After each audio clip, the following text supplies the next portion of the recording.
बहुत बहुत स्वागत है अपने यूट्यूब चैनल हिंदी एकेडमी भाई अमर सर पर। सच्चा प्रेम वही है जिसकी तृप्त आत्मा बल पर हो निर्भर। त्याग बिना निष्प्राण प्रेम है, करो प्रेम पर प्राण निछावर। देश प्रेम पुण्य क्षेत्र वही है, अमल असीम त्याग से विलसित। आत्मा के विकास में जिसमें मनुष्यता होती है विकसित। बहुत बहुत धन्यवाद। राम नरेश त्रिपाठी जी की इन पंक्तियों के साथ आप सभी को अपने यूट्यूब चैनल हिंदी एकेडमी में बहुत बहुत स्वागत है। आज हम हिंदी साहित्य कक्षा 12 के छात्रों के लिए यह वीडियो लाए हैं, गंगा अवतरण, क्योंकि यह छूट गया था तो यह वीडियो हमें बनाना पड़ रहा है और यह आशा करता हूँ कि यह वीडियो आप लोग के लिए बहुत ही सार्थक साबित हो सकता है।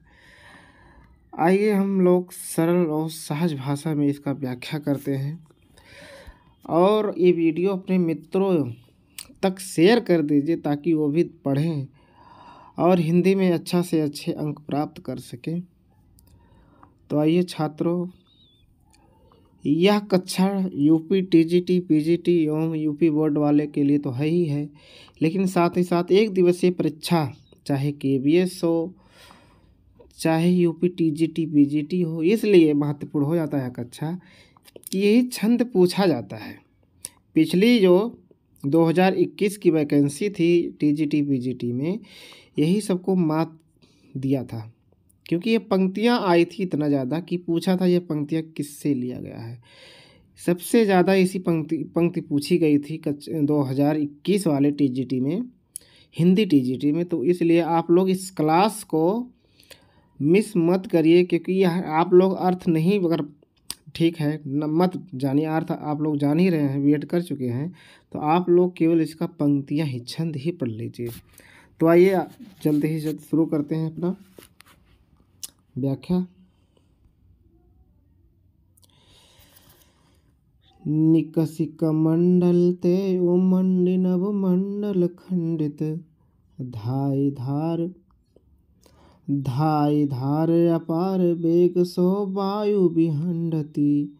भयो घोर यति शब्द धमक सो त्रिभुवन तरजे। महामेघ मिल मन हु एक संग ही सब गरजे। रत्नाकर जी कहते हैं, जब गंगा जी धारा पर आ रही थी तो उस समय स्थिति क्या थी, उसी को अपने छंदों में पिरोया हुआ है और हम सरल रूप से आप तक पहुंचा रहे हैं व्याख्या के माध्यम से। निकस का अर्थ होता है निकली। कमंडल माने कमंडल, ते माने से। किसके कमंडल से? ब्रह्मा जी के कमंडल से गंगा निकली उमड़ती हुई। नभ माने आकाश मंडल को खंडित करती हुई, अर्थात उसके अहंकार को तोड़ती हुई, आकाश मंडल के अहंकार को, घमंड को तोड़ती हुई ब्रह्मा के कमंडल से गंगा उमड़ती हुई निकली। ठीक है। धाई धारे अपार वेग सो वायु विहंडति। फिर दूसरी लाइन कहते हैं कि धाई माने दौड़ी, धार माने धारा, अपार माने अत्यधिक वेग में। उन गंगा अत्यधिक वेग में, अत्यधिक तेज गति में दौड़ी। सो वायु विहंडित, और किसको? हवा के, यानी वायु को चीरती हुई, वायु को, हवा को चीरती हुई गंगा अत्यधिक वेग में दौड़ी। भयो घोर अति शब्द धमक सो त्रिभुवन तरजे। महामेघ मिल मन हु एक संग ही सब गरजे। भयो माने हुआ, घोर माने अत्यधिक, घोर माने अत्यधिक शब्द से धमाका हुआ। गंगा के आने से, गंगा के यानी आसमान से गंगा धरती की तरफ आ रही हैं, अत्यधिक वेग में आ रही हैं। हाँ, वायु को चीरती हुई, नवमंडल को खंडित करती हुई आ रही हैं। तो जाहिर सी बात है, आवाज़ तो, शोर तो होना तय है। तो वही लेके कि भयो घोर अति शब्द धमक, यानी अत्यधिक शोर हुआ धमाके के साथ।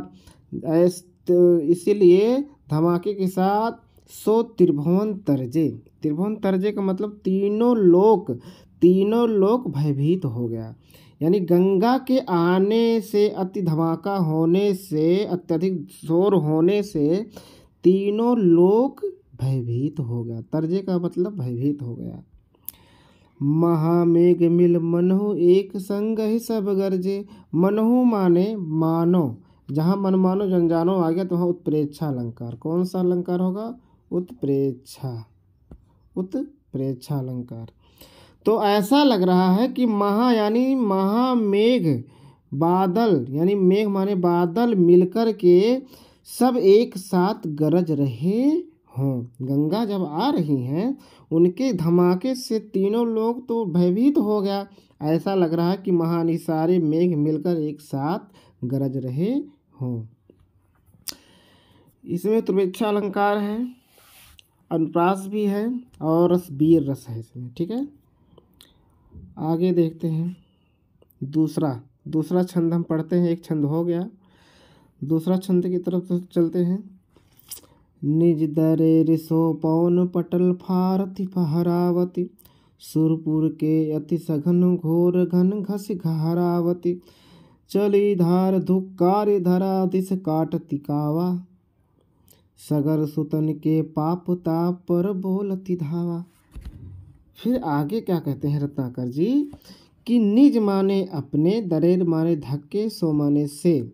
अपने तेज गति से यहाँ कह सकते हैं, अपने तेज धक्के से। पवन माने पवन माने हवा।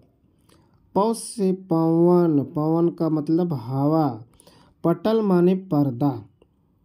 पवन यानी हवा के पर्दे को फहराती हुई गंगा अपने निज दरे से, अपने अत्यधिक तीव्र गति से हवा के पर्दे को फहराती हुई सुरपुर के अति सघन घोर घन घस घहरावत। सुरपुर माने होता देवता लोक के, अति सघन घोर घन माने बादल। जब पृथ्वी की तरफ गंगा आ रही थी, यानी सुरपुर से, देवता लोक से जब पृथ्वी की तरफ गंगा आ रही थी तो अति सघन जो बादल थे उनको घिसती हुई और घहराती हुई आ रही हैं। घिसती हुई अर्थात बादल के बीच से जब गंगा आ रही है तो बीच में बादल पड़ता है, तो बादल को घिसती हुई गंगा, घरघराती हुई गंगा धारा की तरफ, यानी सुरपुर से धरा यानी पृथ्वी की तरफ घराती हुई गंगा चली आ रही हैं। कैसे आ रही हैं कि चली धार धुक्कार धरा दिस काटती कावा। अब देखो कैसे आ रही हैं कि चली, उनकी जो चाल है अति तीव्र गति की, जो धारा रूपी जो चाल है, धुतकारती हुई धरा यानी पृथ्वी के, दिश माने चारों दिशाओं में, काटती कावा, कावा माने चक्र की भांत काटती हुई चारों दिशाओं में पृथ्वी की तरफ गंगा जी चली आ रही हैं अति तीव्र गति से। आगे देखिए, सगर सुतन के पाप ताप पर बोलती धावा। सगर सुत माने होता पुत्र। सगर के पुत्र के पाप पर, यानी पाप पर और अहंकार पर, घमंड पर, पाप माने पाप, ताप माने अहंकार, पाप और अहंकार पर बोलती धावा गंगा, उनके पापों पर बोलती यानी धावा बोलती हुई आ रही हैं। चलिए तीसरा हम लोग अब तीसरा छंद पढ़ते हैं। 2 छंद हो गया हमारा, अब तीसरे की तरफ चलते हैं। तीसरे छंद की तरफ क्या कहते हैं कि स्वाति घटा घहराती मुक्ति पानिप सो पूरी। केंधो आवत झुकत शुभ्र आभा रुचिरूरी। मीन मकर जल ज्ञान की चल चिलक सुहाई। सो जनु चपला चमचमाती चंचल छवि छाई। अब गंगा जी आ रही हैं, फिर रत्नाकर जी क्या कह रहे हैं कि स्वाति घाटा, यानी स्वाति की एक नक्षत्र होती है, उस समय जो बारिश होती है उस समय की बात करने की। स्वाति घाटा घहराती, यानी जब गंगा जी चली आ रही हैं धरा की तरफ, पृथ्वी की तरफ, तो स्वाति की नक्षत्र की वर्षा के समान, मुक्ति माने मोती, पानी माने चमक, मोती की चमक के समान पूरी, यानी उनकी जो चमक है, गंगा जी की जो चमक है, स्वाति घटा के समय जो बारिश होती है, बारिश की बूंद किस समान लग रहा है, मोतियों के समान चमक रही है। पूरी गंगा जो है मोती के समान चमक रही है। या तो कैसी लग रही है, केंधो माने या तो आवत झुकत, आ रही हैं, झुकती हुई आ रही हैं। शुभ्र का अर्थ होता है सफ़ेद, शुभ्र का अर्थ होता है सफ़ेद। और या तो कह रहे हैं रत्नाकर जी की गंगा, जो गंगा है वो या तो ऐसी लग रही, आ रही है झुकती हुई सफ़ेद आभा, यानी रूप, सुंदर रूप लिए वो धरा की तरफ, यानी सुंदर रूप लिए धरा की तरफ चली आ रही, झुकती हुई चली आ रही हैं। आप देखो, जब गंगा आ रही है, पानी के अंदर तो मछलियाँ मगरमच्छ रहना स्वाभाविक है। तो मीन मकर जल ब्यान की जलचल की चल चिलक सुहाई। मीन का अर्थ है मछली, मकर का अर्थ है मगरमच्छ, जल ब्याल माने होता है सर्प, यानी पानी वाला जो सर्प सांप होता है। तो उनके साथ कौन कौन है, मछली, मगरमच्छ और जल का सर्प।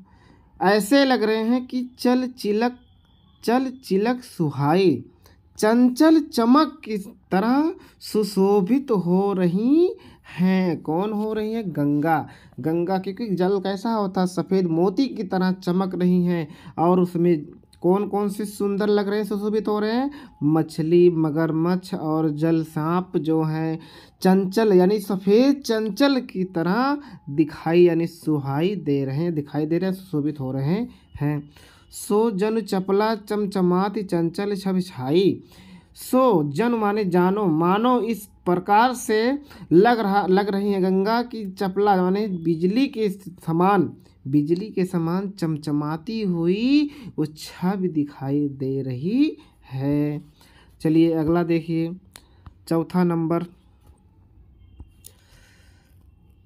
रुचिर रजत में के बितान तानोत बिस्तर, झरत बूद सो झिलमिलाती मोतिन की झालर, ताके नीचे राग रंग के ढंग जमाए, सुर बन तन की वृंद करत आनंद बधाए। अब कहते हैं रत्नाकर जी कि रुचिर माने सुंदर, रजत में माने चांदी के समान, के समान, बितान माने होता है तंबू, तान्यो माने तान दिया है, अति माने अत्यधिक, माने विस्तार, माने विस्तार रूप से। गंगा जब धरा पर आ रही थी, आसमान से, देवता लोक से जब पृथ्वी की तरफ चली आ रही, तो सुंदर चांदी के समान जैसे लग रहा है कोई क्या लगा दिया हो, तंबू तान दिया हो, अत्यधिक माने चारों तरफ, आकाश में चारों तरफ कोई चांदी के समान तंबू तान दिया हो। झरती बूद सो झिलमिलाती मोतिन की झालर। अब गंगा के आने पर कैसा लग रहा है, जैसे मोतियों की झालर झिलमिलाती हुई उनकी बूंदें झर रही हो, यानी जो गंगा की बूंदें हैं मोतियों की माला के झालर के समान प्रतीत हो रहा है। ताके नीचे राग रंग के ढंग जमाए, ताके माने उसके नीचे, माने नीचे, राग रंग के ढंग जमाए हैं। कौन जमाया है, सुर बनितन के वृंद करत आनंद बधाए।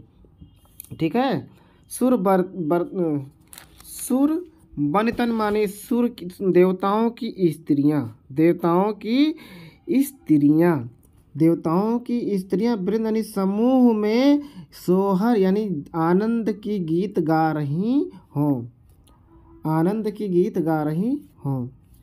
चलिए अगला देखिए, अगला छंद पांचवा है। पांचवें छंद की तरफ हम आ गए हैं, पहुंच गए हैं। आप लोग आशा कर रहा हूँ देख रहे होंगे। कबहु सुधार अपार बेग नीचे को धावे, हर हराति लहराति सहस जो जन चले आवे, मनु विधि चतुर किसान पौन निज मन को पावत, पुण्य खेत उत्पन्न हीर की राशि वसावत। अब देखो फिर रत्नाकर जी कहते हैं कि कबहू जब गंगा जी आ रही हैं धरा पर हरहाती हुई अपने तेज गति में, घमंड में, अति घमंड में जब आ रही हैं तो कबहू सुधार अपार बेग नीचों को धावे। यानी कभी, यानी वो नीचे की तरफ, पृथ्वी की तरफ अत्यधिक वेग में, अत्यधिक नीचे आ रही हैं। किस कैसे दौड़ रही हैं? अत्यधिक अपार वेग में वो नीचे की तरफ दौड़ रही हैं। और कैसे आ रही हैं? हरहराती लहराती सहस्र योजन चली जावे। और कैसे? हरहराती हुई लहराती हुई सहस्त्र में सैकड़ों हजारों योजन चली आ रही हैं। मनु विधि, अब देखो कहते मनु माने मनु, विध माने ब्रह्मा, मानो, मनु माने मानो, यहाँ फिर उत्प्रेक्षा अलंकार। मनु विधि चतुर किसान पौन निज मन को पावत। फिर कहते हैं कि मानो विध माने होता ब्रह्मा रूपी चतुर किसान, हवा को, पौन माने हवा को, निज माने पा करके अपने मन को, अपने मन रूपी हवा को पा करके ब्रह्मा रूपी चतुर किसान। मानो ऐसा लग रहा है, यहाँ से देखिए फिर से, मानो ऐसा लग रहा है कि ब्रह्मा रूपी चतुर किसान अपने निज, अपने मन रूपी पवन को पावत माने पा करके पुण्य खेत उत्पन्न हीर की रास वसावत। यानी जो आ रही हैं उनकी जो आवाज़, हरहराती हुई आवाज़ लग रहा है। तो कैसे लग रहा है रत्नाकर जी को? कि मानो ब्रह्मा रूपी चतुर किसान अपने मन रूपी हवा को पा करके पुण्य खेत, यानी पुण्य रूपी खेत से उत्पन्न हीर, हीर माने अनाज रूपी हीरे की रास को ओसा रही हैं। ओसाने का अर्थ होता है जैसे अनाज अलग हो जाता है, उसमें जो खरपतवार होता है अलग हो जाता है, ओसा रही हैं। चलिए देखिए अगला छंद देखिए, छठा छंद। यही विधि धावत धसत ढरत ढरकत सुख देनी, मनहु संवारत शुभ्र सुरपुर की सुगम निसेनी, विपुल वेग बल विक्रम कै ओजनि उघुमाई, गाई हर हराति हर सति संभूषण मुख जब आई। अब रत्नाकर जी कहाँ, देखिए कहाँ से कहाँ ले आए। वो घमंड में आ रही हैं, तो तीव्र गति से आ रही हैं गंगा। कहते हैं कि यही विधि धावत, इस प्रकार से, यह विधि माने होता ब्रह्मा नहीं, यहाँ इस प्रकार से धावत माने दौड़ रही हैं गंगा कि धसती हुई, ढरती हुई, ढलकती हुई, सुख देने वाली जो गंगा है, मानव मनहु संवारती, संवारती हुई, मानो संवारती हुई, संवारती हुई शुभ सुरपुर, सुरपुर माने देवता लोक की, शुभ माने सुशोभित कर रही हैं, सुंदर कर रही, संवार रही माने बना रही हैं। मानो ऐसा लग रहा है कि संवार रही हो, शुभ हो, सुशोभित कर रही हो। शुभ माने देवता लोक की, सुगम माने सुगम कर रही, सरल कर रही, निसेनी माने सीढ़ी को।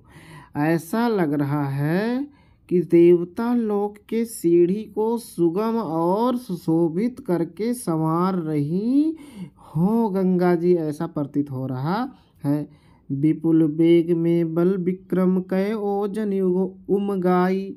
विपुल माने बड़ा, अत्यधिक, अधिक वेग और बल विक्रम से, ओजन, ठीक है, ओजन उमगाई, उमगाई माने होता उमंग, अत्यधिक उमंग, उमंग भरकर, उमंग पूर्ण, ऐसा कह सकते हैं कि अत्यधिक अपने बल विक्रम के साथ, उमंग भरकर अपने शरीर के साथ गंगा जी हरहराती हरसाती शंभु सन्मुख जब आई। यानी प्रसन्नता पूर्वक, हरहराती हुई, हर्षित, प्रसन्न करती हुई जब शंभु माने भगवान शंकर के सम्मुख माने पास जब गंगा आई। आगे क्या होता है देखिए, गंगा कहाँ आ गई हैं? शंकर भोलेनाथ के पास गंगा जी आ गई हैं। आगे क्या कह रही हैं कि भई थकित छवि चकित हेरि हरि रूप मनोहर, हवे अनहि के प्राण रहे तन धरे धरोहर, भयो कोप कौलोप चोप और उमगाई, चित चिकनाई चढ़ी कड़ी सब रोस रुखाई। अब देखो भाई थकित यानी जब गंगा आ रही है, देवता लोक से चली आ रही गंगा, थका तो लगे ही लगेगा, इतनी तीव्र गति से आ रही है, घमंड में आ रही है गंगा।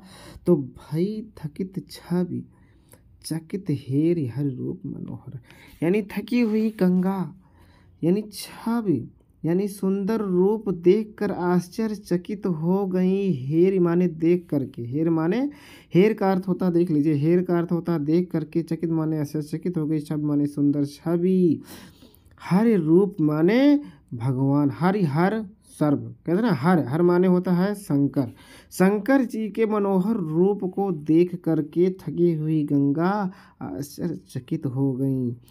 हमें आनहि कै प्राण रहे तन धरे धरोहर, और शरीर, अब देखो कहते हैं रत्नाकर जी कि हमें आनहि, आने माने दूसरे के प्राण, उनके अंदर से, उनके तन से, शरीर से धरोहर हो गई है, उनके प्राण स्वयं उनके नहीं रहे, ऐसा लग रहा है कि किसी दूसरे का प्राण उनके शरीर में धरोहर बनकर आ गया हो। अब भयो कोप को लोप, कोप माने क्रोध, कोप का अर्थ क्या है? क्रोध, कोप का अर्थ है क्रोध, क्रोध का लोप माने समाप्त, खात्मा, समाप्त, यानी उनका जो क्रोध है। जैसे ही सुंदर रूप शंकर भगवान जी का देखती हैं गंगा, तो उनके अंदर जो कोप था, जो कोप बसा हुआ था, जो घमंड था, जो बसा हुआ था, वो लोप हो गया, यानी समाप्त हो गया। और चोप और उमगाई, चोप माने ये उमंग हो गया, उमंग भर गया, अर्थात उल्टे प्रेम आ गया, अर्थात उनका शरीर उमंग से भर गया, उनका शरीर उमंग से भर गया। चित चिकनाई चढ़ी कढ़ी सब रोष रुखाई, फिर कहते हैं चित माने मन में या प्रेम होता, चित माने मन, चित माने प्रेम भी होता है, तो उनके मन में चिकनाई चढ़ी यानी प्रेम चढ़ गया, यानी जब क्रोध समाप्त हुआ तो चिकनाई, इनके हृदय में क्या आ गया? प्रेम की चिकनाई, यानी प्रेम चढ़ गया। सब रोष रुखाई, सब जो क्रोध था वो रूखी हो गई, समाप्त हो गई, रूखापन समाप्त हो गया गंगा जी का। आठवां देखिए, आठवां लास्ट छंद है, कृपा निधान सुजान शंभुय की गति जानी, दियो शीस पर ठाम वाम कर के मन मानी, सकुचित ऐचित अंग गंग सुख संग लजानी, जटाजूट हिमकूट सघन बन सिमटी समानी। अब कहते हैं रत्नाकर जी की कृपा निधान, कृपा निधान शंकर जी, सुजान का मतलब चतुर, चतुर भगवान शंकर जी, शंभु माने कृपा करने वाले शंकर जी, शंभु माने शंकर जी, सुजान माने चतुर, कृपा करने वाले चतुर शंकर जी हिया के गत की जानी, उनके यानी गंगा जी के हृदय की गति को जान करके। चतुर शंभु यानी चतुर भगवान शंकर जी, कृपा निधान प्रभु शंकर जी, किसके हृदय? गंगा के हृदय की गत को देख करके, जान करके, पहचान करके। दियो शीस पर ठाम, दियो शीस पर, ठाम का अर्थ होता है, लिख लीजिए स्थान, ठाम का अर्थ होता है स्थान, ठीक है। तो दियो दिया, शीश माने अपने सिर पर स्थान दिया, उनके हृदय की कद को जान करके, पहचान करके बोले शंकर कृपा निधान शंकर जी अपने शीश पर उनको स्थान दिया, लेकिन किस रूप में दिया? वाम करिकै मन मानी, किसको मान करके अपने शीश पर स्थान दिया बोले शंकर जी ने? तो वाम, वाम माने वामा, वामा माने होता है, वामा माने होता प्रियतमा, अपने प्रियतमा को, अपने प्रिया को, यानी प्रिया मान करके अपने शीश पर उनको स्थान दिया। आगे संकुचित ऐचित अंग गंग सुख संग लजानी, संकुचित होती हुई गंगा, ऐचित माने अपने शरीर को, अपने अंग को, अंग माने शरीर, अपने अंग को ऐचित माने छोटा करती हुई गंगा, सुख को प्राप्त करती हुई गंगा लजाने लगी, लजा गई, और जटा जूट हिमकूट सघन बन सिमिट समानी। और शंकर जी के जूट यानी शीश पर जटाओं में क्या हो गई, समा गई। ठीक है, तो आशा करता हूँ आप लोग को यह वीडियो बहुत ही अच्छा लगा होगा। बहुत बहुत धन्यवाद। जैसा भी होगा आप लोग कमेंट में ज़रूर बताओ।